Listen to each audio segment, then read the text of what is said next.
ओम शांति। आज है 18 फरवरी, शिव बाबा की साकार मुरली। आज बाबा कहते हैं, मीठे बच्चे, तुम्हारी फर्ज अदाई है। क्या है बच्चों की फर्ज अदाई? घर घर में बाप का पैगाम देना है। कोई भी हालत में युक्ति रचकर बाप का परिचय हरेक को अवश्य दो। प्रश्न, तुम बच्चों को किस एक बात का शौक रहना चाहिए? उत्तर, जो नई नई पॉइंट्स निकलती हैं उनको अपने पास नोट करने का शौक रहना चाहिए, क्योंकि इतनी सब पॉइंट्स याद रहना मुश्किल है। नोट्स लेकर फिर कोई को समझाना, ऐसे भी नहीं कि लिखकर फिर कॉपी पड़ी रहे। जो बच्चे अच्छी रीति समझते हैं उन्हें नोट्स लेने का बहुत शौक रहता है। गीत है लाख जमाने वाले। ओम शांति। मीठे मीठे रूहानी बच्चों ने गीत सुना।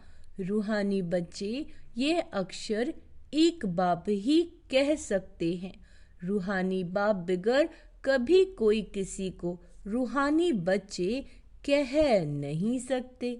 बच्चे जानते हैं सब रूहों का एक ही बाप है। रूह यानी आत्माओं का बाप कौन है? परमपिता शिव। हम सब भाई भाई हैं, गाते भी हैं ब्रदरहुड। फिर भी माया की प्रवेशता ऐसी है जो परमात्मा को सर्वव्यापी कह देते हैं, तो फादरहुड हो पड़ता है। रावण राज्य पुरानी दुनिया में ही होता है। नई दुनिया में राम राज्य अथवा ईश्वरीय राज्य कहा जाता है। यह समझने की बातें हैं। दो राज्य जरूर हैं, ईश्वरीय राज्य और असुरी राज्य। नई दुनिया और पुरानी दुनिया। नई दुनिया जरूर बाप ही रचते होंगे। इस दुनिया में मनुष्य नई दुनिया और पुरानी दुनिया को भी नहीं समझते, गोया कुछ नहीं जानते। तुम भी कुछ नहीं जानते थे, बेसमझ थे। नई सुख की दुनिया कौन स्थापन करता है? फिर पुरानी दुनिया में बाबा कहते, दुख क्यों होता है? स्वर्ग से नरक कैसे बनता है? यह किसी को भी पता नहीं। इन बातों को तो मनुष्य ही जानेंगे ना। देवताओं के चित्र भी हैं, तो जरूर आदि सनातन देवी देवताओं का राज्य था। इस समय नहीं है। यह है प्रजा का प्रजा पर राज्य। बाप भारत में ही आते हैं। मनुष्यों को यह पता नहीं है कि शिव बाबा भारत में आकर क्या करते हैं। अपने धर्म को ही भूल गए हैं। लोग क्या हो गया है? अपने धर्म को भूल गए हैं। वो भूल गए हैं कि हम ही देवी देवता धर्म की आत्माएं थीं। तुमको अब परिचय देना है त्रिमूर्ति और शिव का। ब्रह्मा देवता, विष्णु देवता और शंकर देवता कहा जाता है। फिर कहते हैं शिव परमात्माय नमः। तो तुम बच्चों को त्रिमूर्ति शिव का ही परिचय देना है। ऐसी ऐसी सर्विस करनी है। कोई भी हालत में बाप का परिचय सबको मिले। तो बाप से वर्षा ले लेवे। तुम जानते हो हम अभी वर्षा ले रहे हैं, और भी बहुतों को वर्षा लेना है। हमारे ऊपर फर्ज अदाई है। ये हर बच्चे का फर्ज है ना, घर घर में बाप का पैगाम देने की। वास्तव में मैसेंजर एक बाप ही है। बाप का परिचय तुमको देते हैं, तुमको फिर औरों को बाप का परिचय देना है, बाप की नॉलेज देनी है। मुख्य है त्रिमूर्ति शिव। इनका ही कॉट ऑफ आर्म्स भी बनाया है। अच्छा, गवर्नमेंट इनका यथार्थ अर्थ नहीं समझती। क्या बनाया है? Coat of arms. बाबा कहते हैं गवर्नमेंट इसका सही अर्थ नहीं समझती, उसमें चक्र भी दिया है, चरखे मिसल, और उसमें फिर लिखा, क्या लिख दिया? सत्यमेव जयते। इसका अर्थ तो निकलता नहीं, यह तो संस्कृत अर्थ है।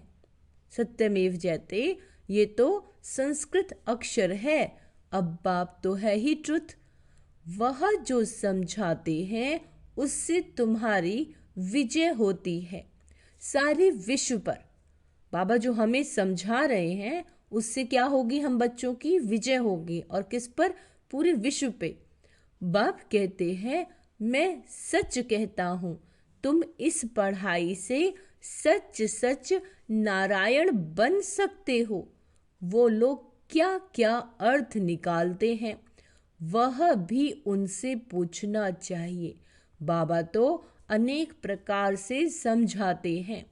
जहाँ जहाँ मेला लगता है वहाँ नदियों पर भी जाकर समझाओ। अब कुंभ का मेला लग रहा है ना, तो वहाँ पे बाबा का बहुत बड़ा है ना सर्विस के लिए लगाया है बाबा ने। तो बाबा ने कहा जहाँ नदियों पर भी जाके समझाओ। पतित पावन गंगा तो हो ही नहीं सकती। सब स्नान करने जाते हैं, सोचते हैं कि वहाँ जाएंगे स्नान करेंगे तो हम शुद्ध हो जाएंगे, पवित्र बन जाएंगे। बाबा कहते पतित पावन गंगा तो हो नहीं सकती। नदियाँ सागर से निकलती हैं, वह है पानी का सागर, उनसे पानी की नदियाँ निकलती हैं। ज्ञान सागर से ज्ञान की नदियाँ निकलेंगी। बाबा कहते तुम माताओं में अब ज्ञान है, गौ मुख पर जाते हैं, उनके मुख से पानी निकलता है, समझते हैं यह गंगा का जल है। इतने पढ़े लिखे मनुष्य समझते नहीं कि यहाँ गंगा जल कहाँ से निकलेगा। शास्त्रों में है कि बाण मारा और गंगा निकल आई। अब यह तो है ज्ञान की बातें, ऐसे नहीं कि अर्जुन ने बाण मारा और गंगा निकल आई। कितना दूर दूर तीर्थ पर जाते हैं, कहते हैं शंकर की जटाओं से गंगा निकली, जिसमें स्नान करने से मनुष्य से परी बन जाते हैं। बाबा कहते मनुष्य से देवता बन जाते हैं, यह भी परी मिसल है ना। अब तुम बच्चों को बाप का ही परिचय देना है। शिवरात्रि का समय चल रहा है ना, तो ये बहुत बड़ी सेवा करने का बाबा ने कहा है, ये तुम्हारा फर्ज है। हर आत्मा को बाबा का परिचय देना है, इसीलिए बाबा ने यह चित्र बनवाए हैं। त्रिमूर्ति शिव के चित्र में सारी नॉलेज है, सिर्फ उन्हों के त्रिमूर्ति के चित्र में नॉलेज देने वाले शिव का चित्र नहीं, नॉलेज देने वाले का चित्र है। अभी तुम त्रिमूर्ति शिव के चित्र पर समझाते हो, ऊपर है नॉलेज देने वाला। ब्रह्मा को उनसे नॉलेज मिलती है जो फिर फैलाते हैं। इसको कहा जाता है ईश्वर के धर्म के स्थापना की मशीनरी। यह देवी देवता धर्म बहुत सुख देने वाला है। तुम बच्चों को अपने सत्य धर्म की पहचान मिली है। तुम जानते हो हमको भगवान पढ़ाते हैं, तुम कितना खुश होते हो। बाप कहते हैं तुम बच्चों की खुशी का पारावार नहीं होना चाहिए। अंडरलाइन करेंगे, बाबा कहते तुम्हें इतनी खुशी होनी चाहिए। क्यों? क्योंकि तुम्हें पढ़ाने वाला स्वयं भगवान है। भगवान तो निराकार शिव है, ना कि श्री कृष्ण। बाप बैठ समझाते हैं सर्व का सदगति दाता एक है। सदगति सतयुग को कहा जाता है, दुर्गति कलयुग को कहा जाता है। नई दुनिया को नई, पुरानी को पुरानी ही कहेंगे। मनुष्य समझते हैं अभी दुनिया को पुराना होने में 40,000 वर्ष चाहिए। कितना मूंज पड़े हैं। सिवाय बाप के इन बातों को कोई समझा न सके। बाबा कहते हैं, मैं तुम बच्चों को राज्य भाग्य दे बाकी सबको घर ले जाता हूँ जो मेरी मत पर चलते हैं। इसको बहुत गहरी लाइन है। बाबा ने कहा, मैं तुम बच्चों को राज्य भाग्य दे, विश्व का राज्य भाग्य दे और बाकी सारी आत्माओं को घर ले जाऊंगा जो मेरी मत पर चलते हैं वह देवता बन जाते हैं। इन बातों को तुम बच्चे ही जानते हो, नया कोई क्या समझेगा। तुम मालियों का कर्तव्य है बगीचा लगाकर तैयार करना। बागवान तो डायरेक्शन देते हैं, ऐसे नहीं बाबा कोई नयों से मिलकर ज्ञान देगा। यह काम मालियों का है। समझो, बाबा कलकत्ते में जाएं तो बच्चे समझेंगे हम अपने ऑफिसर को, फलाने मित्र को बाबा के पास ले जाएं। बाबा कहेंगे वह तो समझेंगे कुछ भी नहीं। जैसे बुद्धू को सामने ले आकर बिठाएंगे। इसीलिए बाबा कहते, नए को कभी बाबा के सामने लेकर ना आओ। यह तो तुम मालियों का काम है ना कि बागवान का। माली का काम है बगीचे को लगाना। बाप तो डायरेक्शन देते हैं, ऐसे ऐसे करो। इसीलिए बाबा कभी नए से मिलता नहीं, परंतु कहाँ मेहमान होकर घर में आते हैं तो कहते हैं दर्शन करें, आप हमको क्यों नहीं मिलने देते। शंकराचार्य आदि पास कितने जाते हैं। आजकल शंकराचार्य का बड़ा मर्तबा है, पढ़े लिखे हैं, फिर भी जन्म तो विकार से ही लेते हैं ना। ट्रस्टी लोग गद्दी पर कोई को भी बिठा देते हैं, सबकी मत अपनी अपनी। बाप खुद आकर बच्चों को अपना परिचय देते हैं कि मैं कल्प कल्प इस पुराने तन में आता हूँ। यह भी तो अपने जन्म को नहीं जानते थे ब्रह्मा बाबा। शास्त्रों में तो कल्प की आयु ही लाखों वर्ष लगा दी। मनुष्य तो इतने जन्म ले नहीं सकते। फिर जानवर आदि भी योनियां मिलाकर 84 लाख बना दी। मनुष्य तो जो सुनते हैं सब सत्य सत्य करते रहते हैं। शास्त्रों में तो सब है भक्ति मार्ग की बातें। जो शास्त्र पढ़ रहे हैं उसमें क्या है, भक्ति मार्ग की बातें। कलकत्ते में देवियों की बहुत शोभावान सुंदर मूर्तियां बनाते हैं, सजाते हैं, फिर उनको डुबो देते हैं। यह भी गुड़ियों की पूजा करने वाले बेबीज ही ठहरे, बिल्कुल इनोसेंट हैं। क्या है जो ऐसे करते हैं, इनोसेंट। तुम जानते हो यह है नर्क। स्वर्ग में तो अथाह सुख थे।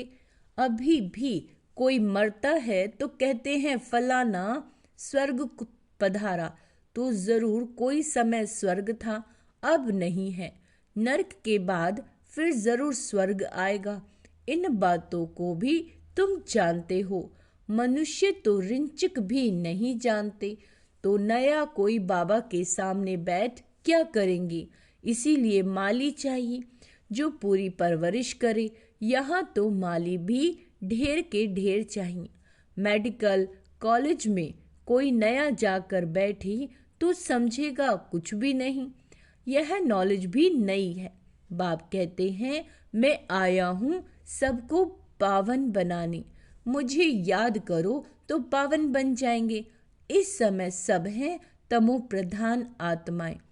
तब तो कह देते हैं आत्मा सु परमात्मा, सब में परमात्मा है। तो बाप थोड़े ही बैठ ऐसे ही माथा मारेगा। यह तो तुम मालियों का काम है कांटों को फूल बनाना। तुम जानते हो भक्त है रात, भक्ति है रात और ज्ञान है दिन। गाया भी जाता है ब्रह्मा का दिन और ब्रह्मा की रात। प्रजापिता ब्रह्मा के तो जरूर बच्चे भी होंगे ना। कोई को इतना भी अकल नहीं जो पूछें कि इतने ब्रह्मा कुमार कुमारियां हैं। इनका ब्रह्मा कौन है? अरे प्रजापिता ब्रह्मा तो मशहूर है, उन द्वारा ही ब्राह्मण धर्म स्थापन होता है। कहते भी हैं ब्रह्म देवताय नमः। बाप तुम बच्चों को ब्राह्मण बनाए फिर देवता बनाते हैं। जो नई नई पॉइंट्स निकलती हैं उनको अपने पास नोट करना चाहिए। नोट करने का शौक बच्चों में होना चाहिए। जो बच्चे अच्छी रीति समझते हैं उन्हें नोट लेने का बहुत शौक रहता है। बाबा कहते नोट्स लेना अच्छा है क्योंकि इतनी सब पॉइंट्स याद रहना मुश्किल है। नोट्स लेकर फिर कोई कुछ समझाना, ऐसे नहीं कि लिखकर फिर कॉपी पड़ी रहे। नई नई पॉइंट्स मिलती रहती हैं तो पुरानी पॉइंट्स की कॉपियाँ पड़ी रहती हैं। स्कूल में भी पढ़ते जाएंगे, पहले दर्जे वाली किताब पड़ी रहती है। जब तुम समझाते हो तो पिछाड़ी में ये समझाओ कि मन मना भव। बाप को और सृष्टि चक्र को याद करो। मुख्य बात है मामी कम याद करो। इसको ही योग अग्नि कहा जाता है। भगवान है ज्ञान का सागर, मनुष्य शास्त्रों का सागर।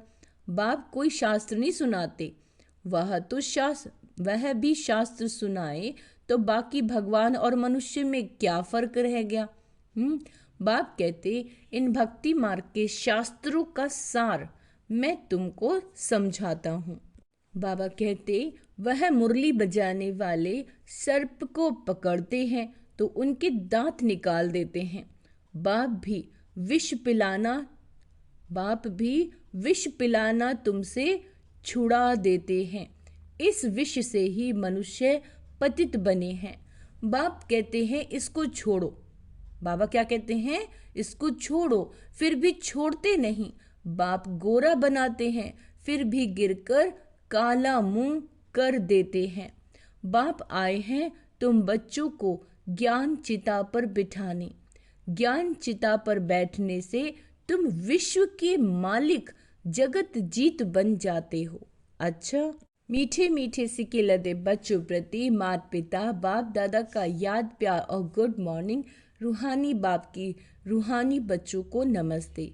हम रूहानी बच्चों की रूहानी माता पिता बाप दादा को याद प्यार गुड मॉर्निंग नमस्ते। मीठे बाबा शुक्रिया, बाबा शुक्रिया।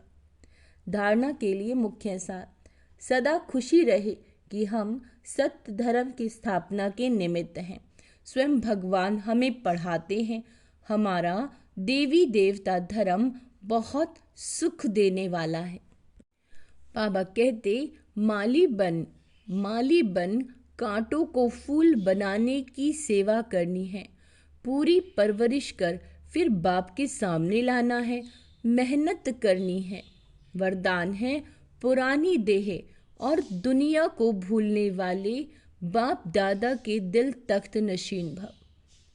फिर से सुनेंगी, पुरानी देह, ये देह जो हमारा शरीर है पुरानी देह, और ये दुनिया, इसको भूलने वाले बाप दादा के दिल तख्त नशीन भव।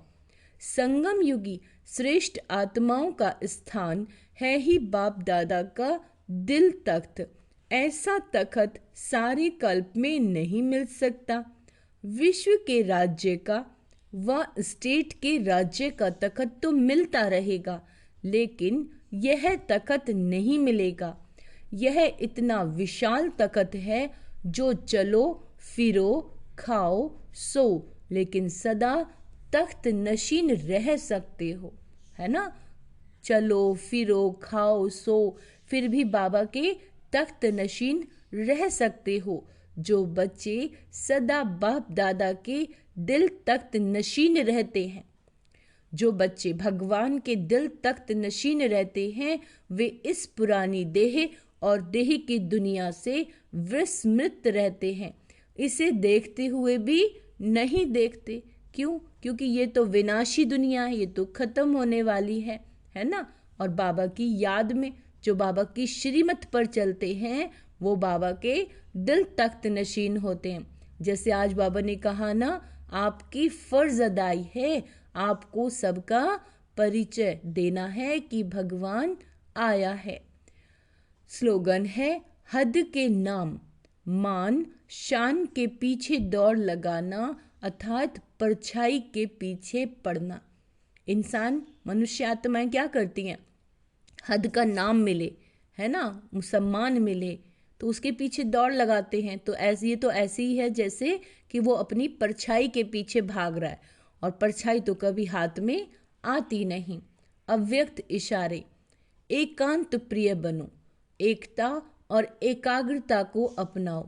जैसे कोई भी नई इन्वेंशन अंडरग्राउंड जाने से कर सकते हैं, वैसे आप भी जितना अंडरग्राउंड अर्थात अंतर्मुखी रहेंगे उतना नई नई इन्वेंशन व योजनाएं निकाल सकेंगे। अंडरग्राउंड रहने से एक तो वायुमंडल से बचाव हो जाएगा, दूसरा एकांत प्राप्त होने के कारण मनन शक्ति भी बढ़ेगी, तीसरा कोई भी माया के विघ्नों से सेफ्टी का साधन बन जाता है। तो एकांत बहुत ज़रूरी है, शिव बाबा की याद में रहना है, अंतर्मुखी रहना है, यानी शांत स्वरूप अवस्था में स्थित रहना है, बाह्य मुक्ता में नहीं आना, ज़्यादा नहीं बोलना है। अच्छा, ओम शांति। तो आज का स्वमान अभ्यास करेंगे। मैं बाबा के दिल तख्त नशीन आत्मा हूँ, मैं एकांतवासी हूँ, मैं अंतर्मुखी आत्मा हूँ। ओम शांति।